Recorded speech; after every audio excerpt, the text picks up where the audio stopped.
थादोइसु इमुंगदा तमना चंगकली मपागा ममागा अनिमक लेरंबदुदा इकाइबगुमसु तौरी मागी कादा प्रप्रप चंगलगा फमुंग अदुदा फमलदुना ममो नोक्चरी नाकंदा दोली लेरिबदु उहौद्रे मगला नमदा ताउदुना लेरी दोलीसु मचेगी मओंग अदुदा इंगांगकना येंगदुना लेरी दोली मथंता खल्ली असिबु नुपागा गोइरजालो महोंग अमनिने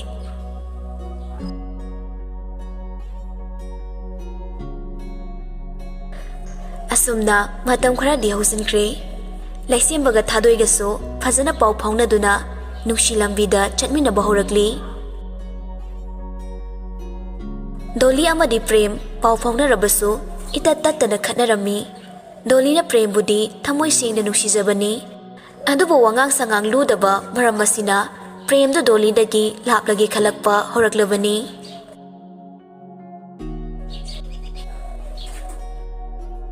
नुमित अदु दोलीना साइन तौखिबा फिल्म अदुगी मुहूर्त तौबा नुमितनी दोलीबो लोयान इनवाइट पिरंबना प्रेमना दोलीबो थिनबिरमलगा मादी मयुमदा हनख्रे फिल्म अदुदा कुमगदबा मरुइबा मयाम अमा फमदबा सेमलिबा दोमदा दोलीसु फमली नाकंदसु अफावबा मयामना मसक खंगलबा एक्टर एक्ट्रेस सिंगदु लेरी दोलीगी नाकंदा हेक थंगना फमलिबा नुपी अदु मतमसिगी ओइना मणिपुर फिल्म दा ख्वाइदगी ममिंग लेरबा एक्ट्रेस अमनी दोली इकाइगुम लाकुम अदुमक तुमिना फमली वांगलेन सुममा इथंग थंगना फमदुना लेरिबनी प्रोड्यूसर गी नुपी ngathoi changakuna haima दोली नंगसु योरेदना दोलीना होइनमा अदुदी फममुको होइनमा मयामना वारी वाताई सानदुना लेरिबदु दोली सुमुना तारी एक्टर तोमथिन्ना लाइजा हंदक की फिल्म सिदा अखोय अनिमु पादोरेनको तामो वांगलेन की फिल्म निना फजगदबो माले स्टोरी लाइन सु फजई एक्ट्रेस लाइजना होय धान खे कुमखिबा मयामदगी हंदक किसिना खरा तोंगांगदबो माले होय कनो नमिना भाइदुनी दोली खंगना बसु अमत याउदा तुमिना दुमक फमदुना लेरी वाखलदसु अमु खल्ली लाइजोइसु याविना हीरोइन सिबु अनि होइदे जालो आइदी वारी सोमदा खंगदे फमलंबदगी तपना होगलगा मनिंगलोमदा थोरई अदुगा गाथोइना लेरिबा अदोमदा लागली दोलीना नमा केनोम थांगे सोमदम तलाकपियो गाथोइ सुमी अमगा वारी सारंबदगी दोलीगी मनाक्ता चंगकली दोलिया कैदोरे इनमा फिल्म सिगी हेरोइन सिबु कनानो हैमा नंग खंगजिबो असिदा लाइबा लाइजसिनो ओइदोइने ओ अदुगा एगिदि नंगबुसु मयामना सखंगनबा अहानबगो ओइरे लाइजगी ममानबी साहनि हाइबने सिन अनि अहुमदि यावगनि हाइबने तामो वांगलेना कैम हाइरक्ट्रो दोलीदो आसागी दोलानि खाइरक्तुना कोकथक्ता ननखिबगा चप मानरे थमोइदे चैना फौरकपगुम तौरकली तमना चिंबाल थोंगदा हाइरकली ओ आइदि खंगौद्रे अदुगी मीना हंगादिना इनमदा हंगबा लाकपने गांथोई नोफे तौना हाइरकली अहानबनिनने सुमाइना पुथोकदौनी नंगसु सिदैदि मीना खंगनहौदोइने आई सोमदा कैनो ओहादा पा येंगुगे प्रोग्राम सु होरनी फममुको दोली तमना हाइरकली होइनमा गांथोई सु थोख्रे दोली मिलु पिरांग इहौरकली पेंदबा असावबना मसादु चुमना लेपा ngamdre मिलुदा पलंबा पिरांग मार्क्सु सिंथरकपा खंगौदे पंथबा तौदना मफम अदुदगी तपना तपना लापथोरकपना खोंथांग यांगना सोरक तमना चेंथोरकली अदुगा प्रेमगी नंबर अदुदा कॉल तौरकली प्रेमना हेलो दोली कपलगा धा प्रेम आई बुलाओ आई मेन रोड लेरे फना साउनिंगलबसु प्रेम दोलीना कपपदुदा नुंगाइतना हाइरकली कैदोरगे कैगी कपिनो आई उनरगा हाइरगे आई बुथुना लौबा लाओ असी हाइरगा फोन दु कक्रे दोली पिरांग सिंग अदु तैथोकचदुना लंबी अदुदा तमना चटली करोमदगिनो खंगौदे राकेश मागी ममांगदा गारीदु खंकांग खमकली राकेशना हेलो सेलिब्रिटी नुंगाइबो दोली खामनिबा गारी अमदी हाइरकलिबा खोंजल अदोमदा येंगलगली राकेश ओइरंबदुदा हेना साउनिंग बथोख्रे नंग कनानो आइबु खंगबिद्रबो एल्बमगो कुंखिबदगे खंगुबगी कानबने करी ꯑꯃꯨꯛ ꯍꯟꯖꯤꯟꯅꯔꯁꯦ ꯌꯥꯕ꯭ꯔꯣ? ꯗꯣꯂꯤ ꯁꯥꯎꯅ ꯔꯥꯀꯦꯁꯇ ꯌꯦꯡꯂꯒ ꯅꯪꯒꯤꯁꯤ ꯃꯤ ꯎꯁꯤꯠꯇ꯭ꯔꯤꯕ꯭ꯔꯥ? ꯅꯪꯅ ꯑꯩꯁꯤ ꯀꯩꯅꯦꯅ ꯈꯟꯒꯦ? ꯑꯗꯨꯒ ꯑꯃꯅ ꯅꯪꯅ ꯑꯩꯒꯤ ꯅꯝꯕꯔꯒ ꯃꯤꯉꯣꯟꯗ ꯄꯤꯊꯣꯛꯂꯤꯗꯨꯅ ꯀꯩꯒꯤ? ꯑꯩ ꯌꯣꯜꯂꯒ ꯅꯪꯒꯤ ꯀꯥꯟꯅꯕꯁꯤ ꯀꯩꯅꯣ? ꯔꯥꯀꯦꯁ ꯒꯥꯔꯤꯗꯨ ꯈꯥꯝꯂꯒ ꯀꯨꯝꯊꯔꯛꯂꯤ ꯑꯗꯨꯒ ꯗꯣꯂꯤꯒꯤ ꯃꯅꯥꯛꯇ ꯂꯦꯞꯂꯤ꯫ ꯅꯪ ꯑꯩꯕꯨ ꯇꯁꯦꯡꯅ ꯀꯥꯎꯔꯕꯣ ꯍꯥꯏꯁꯤꯕꯣ? ꯑꯩꯁꯦ ꯅꯪꯒꯤꯗ ꯔꯥꯀꯦꯁꯇꯨꯅꯦ, ꯅꯪꯅ ꯌꯥꯝ ꯅꯨꯡꯁꯤꯈꯤꯕ ꯌꯥꯝ ꯄꯥꯝꯖꯈꯤꯕꯗꯣ, ꯅꯪꯒꯤ ꯅꯨꯄꯥ ꯆꯒꯠ ꯇꯧꯔꯒ ꯑꯃꯁꯨ ꯄꯛꯑꯣꯏ ꯀꯣꯏꯅꯔꯒ ꯅꯨꯡꯉꯥꯏꯖꯕꯤꯗꯣ ꯍꯜꯂꯕꯣ? ꯑꯗꯨꯒꯤ ꯃꯥꯟꯅꯕꯗꯣ ꯅꯨꯄꯤ ꯑꯝꯇ ꯐꯪꯗ꯭ꯔꯦ ꯍꯥꯏꯕꯗꯨꯗꯅꯦ ꯅꯪꯗꯤ ꯅꯨꯄꯥ ꯃꯁꯤꯡ ꯍꯦꯟꯅ ꯀꯣꯏꯔꯤꯈꯩ ꯅꯨꯡꯉꯥꯏꯖꯦꯗꯅ ꯑꯗꯨꯒꯤ ꯄꯤꯈꯤꯕꯅꯦ꯫ ꯄꯥꯎ ꯐꯥꯎꯅꯗ꯭ꯔꯕꯣ? ꯗꯣꯂꯤ ꯁꯥꯎꯕ ꯍꯦꯟꯃꯟꯈꯤꯕꯅ ꯔꯥꯀꯦꯁꯀꯤ ꯃꯃꯥꯏꯗ ꯈꯨꯄꯥꯛꯅ ꯊꯥꯈꯤ꯫ ꯑꯩꯒꯤ ꯄꯨꯟꯁꯤꯁꯦ ꯐꯥꯒꯤꯔꯥ? ꯅꯪꯅ ꯑꯩꯕꯨ ꯃꯥꯡꯍꯟꯈꯤꯕ ꯅꯠꯇꯕ꯭ꯔꯥ?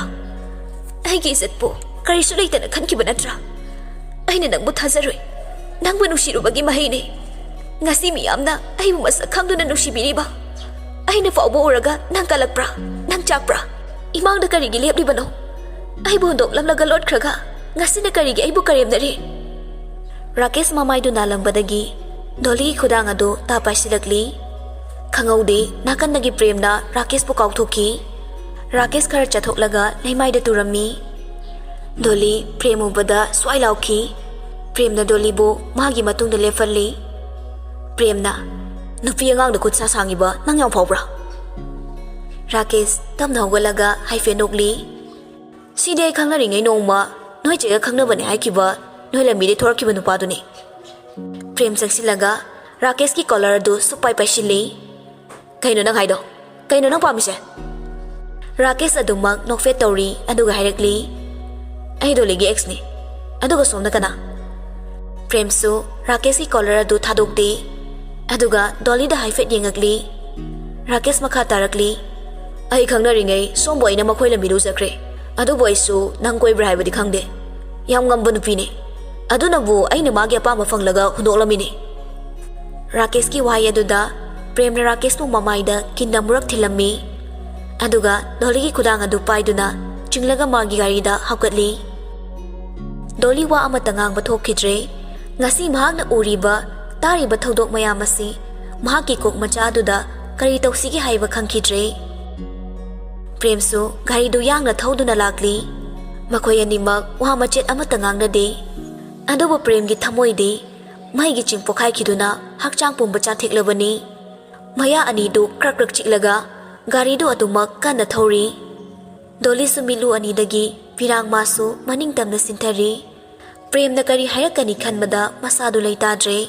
ꯅꯤꯡꯁꯤꯡꯂꯨꯕꯗ ꯇꯨ ꯆꯨꯅꯤꯡꯉꯥꯏ ꯑꯣꯏꯔꯕ ꯊꯧꯗꯣꯛꯁꯤꯡ ꯑꯁꯤꯅ ꯃꯍꯥꯛ ꯉꯁꯤꯗꯤ ꯂꯣꯟꯊꯣꯛꯇꯕꯤ ꯑꯃ ꯑꯣꯏꯈ꯭ꯔꯦ꯫ ꯄ꯭ꯔꯦꯝꯅ ꯗꯣꯂꯤꯕꯨ ꯃꯍꯧꯁꯥ ꯃꯈꯣꯏꯅ ꯎꯅꯈꯤꯕ ꯍꯣꯇꯦꯜ ꯑꯗꯨꯗ ꯄꯨꯗꯨꯅ ꯂꯥꯛꯂꯤ꯫ ꯔꯨꯝ ꯑꯃ ꯂꯧꯔꯒ ꯀꯥ ꯑꯗꯨꯗ ꯆꯪꯃꯤꯟꯅꯔꯛꯂꯤ ꯑꯗꯨꯒ ꯊꯣꯡꯗꯨ ꯄ꯭ꯔꯦꯝꯅ ꯂꯣꯟꯁꯤꯜꯂꯤ꯫ ꯉꯁꯤꯗꯤ ꯗꯣꯂꯤ ꯋꯥ ꯃꯆꯦꯠ ꯑꯃꯠꯇ ꯉꯥꯡꯗꯦ꯫ ꯄ꯭ꯔꯦꯝꯒꯤ ꯃꯇꯨꯡ ꯑꯗꯨꯃꯛ ꯏꯟꯅꯔꯤ꯫ ꯑꯅꯤꯃꯛ ꯋꯥ ꯉꯥꯡꯅꯗꯅ ꯂꯥꯛꯄꯅ ꯀꯥ ꯃꯅꯨꯡ ꯑꯗꯨꯗꯁꯨ ꯉꯥꯡꯅꯗ꯭ꯔꯤ꯫ ꯇꯨꯃꯤꯟꯅ ꯐꯃꯨꯡ ꯑꯗꯨꯗ ꯐꯝꯗꯨꯅ ꯂꯩꯔꯤ꯫ ꯄ꯭ꯔꯦꯝ ꯀꯔꯤ ꯈꯜꯂꯨꯔꯕꯅꯣ ꯈꯪꯗꯦ꯫ ꯃꯥꯒꯤ ꯃꯣꯕꯥꯏꯜꯗꯨ ꯂꯧꯊꯣꯛꯂꯒ ꯅꯥꯀꯟꯗ ꯂꯩꯔꯤꯕ ꯇꯦꯕꯜ ꯃꯊꯛ ꯑꯗꯨꯗ ꯚꯤꯗꯤꯑꯣꯗꯨ ꯑꯣꯟ ꯇꯧꯗꯨꯅ ꯊꯝꯂꯤ ꯑꯗꯨꯒ ꯆꯪꯁꯤꯜꯂꯛꯇꯨꯅ ꯗꯣꯂꯤꯕꯨ ꯃꯊꯥꯗ ꯆꯦꯠꯅ ꯀꯣꯟꯁꯤꯜꯂꯤ꯫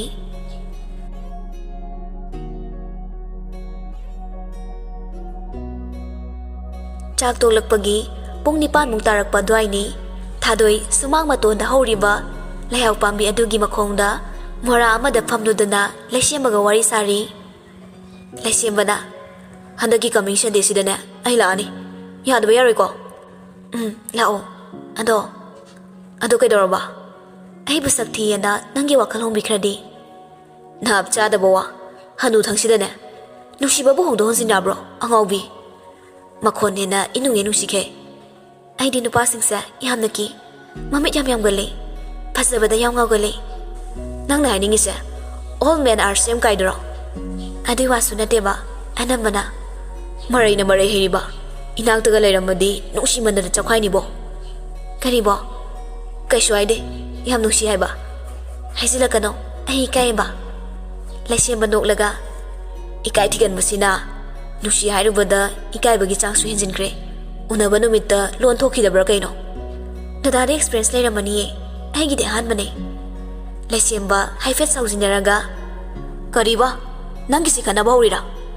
ꯈꯟꯅꯕ ꯍꯧꯕ ꯅꯠꯇꯤꯌꯦ ꯑꯁꯦꯡꯕꯅꯦ ꯍꯥꯏꯖꯔꯤꯕꯁꯦ ꯑꯣ ꯅꯪꯅ ꯍꯥꯏꯅꯤꯡꯉꯤꯁꯦ ꯑꯩꯁꯤ ꯌꯥꯝ ꯅꯨꯄꯤ ꯀꯣꯏꯔꯝꯅꯤ ꯑꯗꯨꯅ ꯅꯨꯄꯤ ꯊꯦꯝꯕ ꯌꯥꯝ ꯍꯩꯁꯤꯔꯥ ꯑꯗꯨ ꯍꯥꯏꯕ ꯅꯠꯇꯤꯌꯦ ꯗꯗꯥꯅ ꯂꯥꯟꯅ ꯈꯜꯂꯦ ꯊꯥꯗꯣꯏ ꯇꯥꯏꯌꯦ ꯅꯪ ꯑꯩꯉꯣꯟꯗ ꯄ꯭ꯔꯣꯛ ꯄ꯭ꯔꯣꯛ ꯆꯥꯛꯍꯜꯂꯤꯁꯤꯕꯨ ꯀꯩꯒꯤꯅꯣ ꯗꯗꯥꯁꯦ ꯋꯥ ꯉꯥꯡꯕ ꯌꯥꯝ ꯍꯩ ꯃꯥꯜꯂꯦ ꯑꯩ ꯈꯨꯝꯐꯝꯒ ꯈꯪꯖꯤꯜꯂꯛꯇ꯭ꯔꯦ ꯏꯍꯦ ꯑꯩꯁꯤ ꯋꯥ ꯉꯥꯡꯕ ꯌꯥꯝ ꯍꯩꯕ ꯑꯃꯨꯛ ꯇꯥꯍꯜꯂꯤ ꯅꯪ ꯍꯥꯏꯕꯤꯔꯤꯁꯤꯅꯤ ꯑꯩꯅ ꯍꯧꯖꯤꯛ ꯅꯨꯃꯤꯗꯥꯡꯁꯤꯗ ꯅꯌꯨꯝ ꯊꯤꯔꯒ ꯂꯥꯛꯑꯗꯤ ꯈꯪꯁꯨ ꯈꯪꯉꯣꯏ ꯂꯩꯁꯦꯝꯕ ꯅꯣꯛꯂꯒ ꯂꯥꯛꯁꯨ ꯂꯥꯛꯑꯣꯏ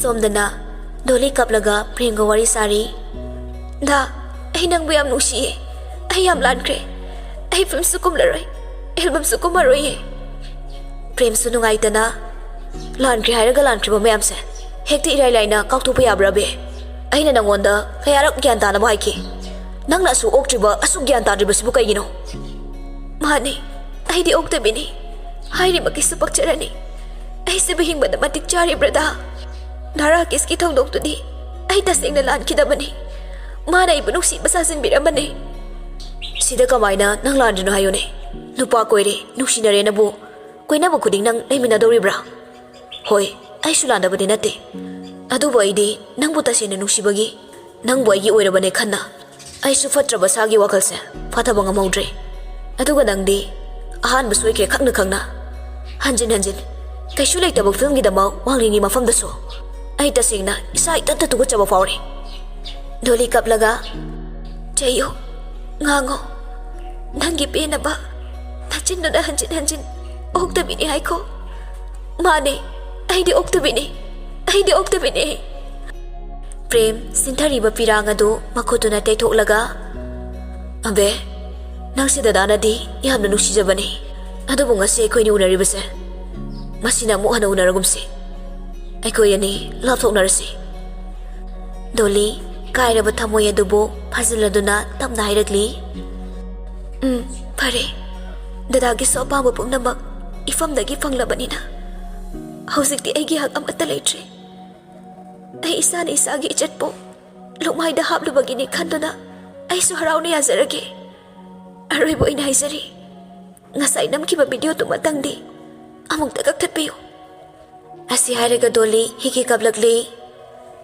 ꯃꯗꯨꯃꯗꯤ ꯑꯩ ꯉꯁꯥꯏꯅ ꯀꯛꯈ꯭ꯔꯦ ꯑꯗꯨꯒꯤꯗꯃꯛ ꯅꯪꯅ ꯆꯤꯡꯅꯅꯤꯡꯉꯥꯏ ꯑꯣꯏꯗꯤꯌꯦ ꯃꯗꯨꯗ ꯑꯩꯁꯨ ꯌꯥꯎꯔꯤꯕꯅꯤ ꯑꯩꯒꯤ ꯋꯥꯈꯜ ꯂꯥꯟꯅ ꯈꯜꯂꯨꯕꯅ ꯃꯗꯨꯃꯗꯤ ꯑꯩ ꯁꯣꯏꯈ꯭ꯔꯦ ꯈꯥꯡꯖꯤꯜꯂꯨꯔꯕ ꯃꯄꯤ ꯑꯗꯨ ꯅꯥꯍꯧꯅꯅ ꯄꯦꯟꯗꯅ ꯀꯞꯂꯒ ꯍꯥꯏꯔꯛꯂꯤ ꯑꯩꯕꯨ ꯑꯣꯛꯇꯕꯤꯅꯤ ꯂꯝꯍꯦꯟꯕꯤꯅꯤ ꯍꯥꯏꯗꯨꯅ ꯅꯨꯡꯁꯤꯗ꯭ꯔꯦ ꯈꯪꯅ ꯈꯪꯅ ꯑꯩꯕꯨ ꯀꯔꯤꯒꯤ ꯃꯤꯀꯨꯞꯇꯨꯗ ꯅꯨꯡꯁꯤꯕ ꯁꯥꯕꯤꯔꯝꯂꯤꯕꯅꯣ ꯗꯥ ꯄ꯭ꯔꯦꯝ ꯅꯪꯁꯨ ꯅꯨꯄꯤ ꯑꯣꯏꯔꯝꯂꯕꯗꯤ ꯑꯩꯒꯤ ꯊꯃꯣꯏꯁꯦ ꯈꯪꯂꯝꯒꯅꯤꯀꯣ ꯅꯨꯄꯤ ꯑꯣꯏꯔꯨꯕꯅ ꯑꯩꯅ ꯆꯦꯛꯁꯤꯟꯗꯕꯅ ꯏꯁꯥꯕꯨ ꯃꯥꯡꯂꯕꯁꯨ ꯅꯨꯄꯥ ꯑꯣꯏꯕ ꯅꯈꯣꯏꯗꯤ ꯉꯥꯏꯍꯥꯛꯀꯤ ꯑꯄꯥꯝꯕꯒꯤ ꯈꯛ ꯈꯜꯂꯒ ꯅꯨꯄꯤ ꯑꯣꯏꯕꯒꯤ ꯆꯠꯄꯨ ꯁꯥꯟꯅꯄꯣꯠ ꯈꯟꯕꯗꯤ ꯅꯪꯁꯨ ꯄꯥꯞ ꯁꯣꯏꯗꯅ ꯄꯨꯒꯅꯤꯌꯦ ꯍꯥꯏꯕ ꯏꯟꯗꯕꯤ ꯂꯝꯀꯦꯠꯄꯤ ꯑꯩꯗꯤ ꯉꯁꯤꯒꯤ ꯃꯤꯀꯨꯞꯁꯤꯗ ꯏꯁꯥꯅ ꯏꯁꯥꯕꯨ ꯀꯅꯥꯅꯣ ꯃꯌꯦꯛ ꯁꯦꯡꯅ ꯈꯪꯂꯛꯂꯤ ꯄ꯭ꯔꯦꯝ ꯐꯣꯟꯗꯨ ꯀꯛꯊꯠꯂꯒ ꯁ꯭ꯋꯤꯆ ꯑꯣꯐ ꯇꯧꯁꯤꯜꯂꯤ ꯑꯗꯨꯒ ꯄꯦꯟꯅ ꯀꯞꯂꯤ ꯑꯕꯦ ꯅꯪ ꯑꯩꯕꯨ ꯋꯥꯔꯧꯒꯅꯨꯀꯣ ꯑꯩꯁꯨ ꯅꯐꯝꯗ ꯂꯥꯟꯈ꯭ꯔꯦ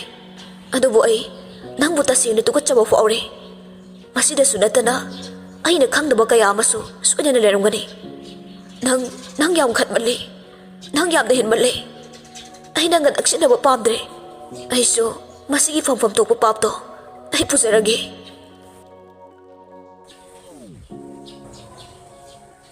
ꯗꯣꯂꯤꯗꯨ ꯉꯁꯤꯗꯤ ꯏꯉꯥꯒꯤ ꯅꯣꯡꯖꯨꯒꯨꯝ ꯑꯇꯠ ꯑꯈꯝ ꯂꯩꯇꯅ ꯄꯤꯔꯥꯡ ꯃꯥꯁꯨ ꯃꯅꯤꯡ ꯇꯝꯅ ꯁꯤꯟꯊꯔꯤ ꯍꯧꯈ꯭ꯔꯕ ꯄꯨꯟꯁꯤꯒꯤ ꯊꯧꯗꯣꯛ ꯀꯌꯥꯅ ngasi mahaki chanafam leitri khanglakli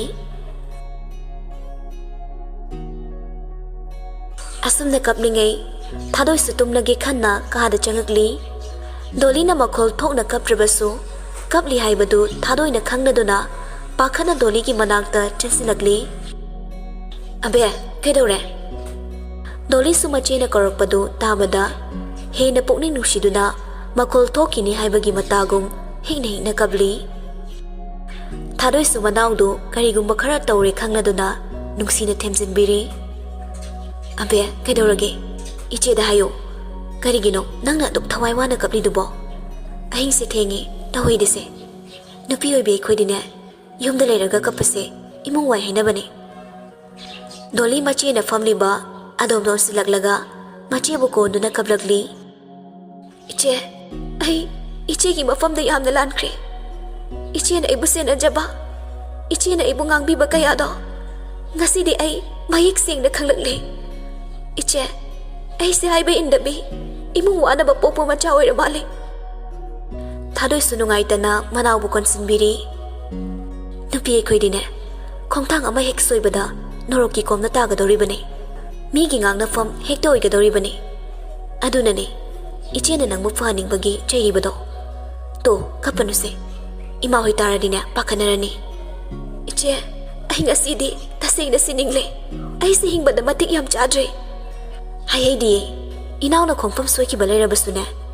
Isagi asuiba isagi iral khangna tungi khongthang da soidana bhotnaraga loire. Soidaba ngamdaba mibu kana lege. Soikre khanglapa mikopta semdokadabani. Nangna ngasi soire khanglibasidagi heni hinjinba wakhal khalano. Ima bamana hinglise aikoi ahumgya sadani.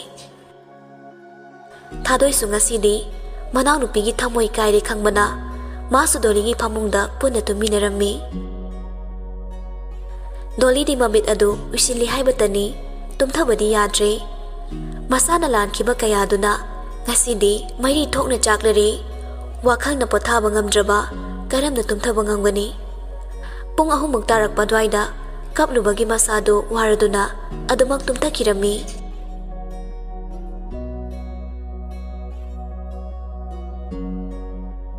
Mathangi numitni Dolly ahingda yamna kapki khangbana machena mabu hawdokpiramde.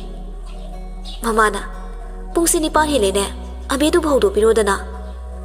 Thadoina ma tumjarasano ngasi school su chatrasano ngarang doi ngona su lale haraga yamna kapkibani. Kaigumba kharadi leire adubu hanglubada aseng machumada khumlaklaroi. Angang ni na thawai nungai chenena sige khotke tawramni ko. Khareng sisi ko ima. Hoi hoi ai su hotel se ayuk phamdrabani na waba kharadi phari. Ima yaragadi hotel se tokloba. Ima su hanoire nasa soknabani. Baba su gyan tarabani na paisa su ima da sinari dudi. Ai su to osiradi khanbani. Lekai gi halmayam sinane tokanu haiman basida ima su hek tokpa ngamde do. Lekai gi min haibaba hotel da tholaga miwa ngangna banu ngai baine. Ai khoina khamting na waringe lekai sina chengkok ta mata thinbirak panate. Naraga khoi da ne wa do ba adana to asima. Hoi hoi ai su handak thasi madine phamkhige. Ayuki chak loisilala fawba Dolly hawalaktabaduda thadoi Dolly bu hawdokpa lakli. Ambe hawaloni nangbo. Dolly tap nairakli. Iche ai ngasai na makeup thoklabani. Kok se sikpaga isa se mai hogi sagale. Thadoi Dolly gi marai bagda makhutuna thamnaga yingli. Haima sidi am sareda. Lao lao iche ga golasi. Aduga chak charaga ne hida amu chanaba.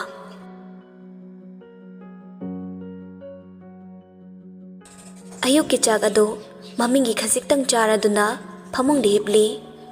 Masangam dabana mahak school su chatre.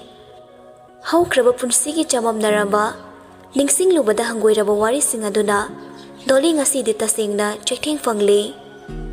Nakanda leiriba mobile adu pairaga premda call tawri adubo switch off laikre. Kaplaroi khalabasu kanagisu athingba yaudana milu animak pirangtana thumbatli. Sangsar si thadoktuna mahak chalasira haiba faw khalakle. Machindasu tamda soli. Nupi ama oina poklaga karigino ai nang asi tawramliba thabaksing asibaw ai sibo mira natraga lai phadibira lai phadibi fawba miyoy ama khaktagi sanapot oiduna sanaribani. Adubo aini lai phadibi mahakna fawba mamal laikre. Ai minatre asumna oirakani khaludraba aigi wakal sibu karino. Imana ichina kayara ai bo phabalamida punaba honakibani. Makoi bu yenabagum khaluba ise isorna ngasidi matik chaba cherak pirare. Warauroi ai kanabasu warauroi. Isana thangjinkiba khongthangni. Isana mapamsi yaunaba ai lakibani. Ngasidi leplare aigi panthung pamsida mamal yaudraba lainam chendraba ꯆꯦꯅ ꯁꯥꯕ ꯃꯤꯌꯥꯝꯅ ꯂꯪꯊꯣꯛꯅꯔꯕ ꯃꯤꯀꯨꯞ ꯈꯔꯒꯤ ꯂꯩꯔꯥꯡꯒ ꯄꯥꯡꯈꯛ ꯑꯣꯏꯅ ꯇꯥꯔꯛꯂꯤꯕ ꯃꯄꯤ ꯑꯗꯨ ꯃꯈꯨꯠꯅ ꯇꯩꯊꯣꯛꯆꯗꯨꯅ ꯀꯞꯂꯔꯣꯏ ꯍꯥꯏꯕꯒꯤ ꯃꯇꯥꯒꯨꯝ ꯃꯃꯤꯠ ꯑꯗꯨ ꯆꯦꯅ ꯎꯏꯁꯤꯜꯂꯤ꯫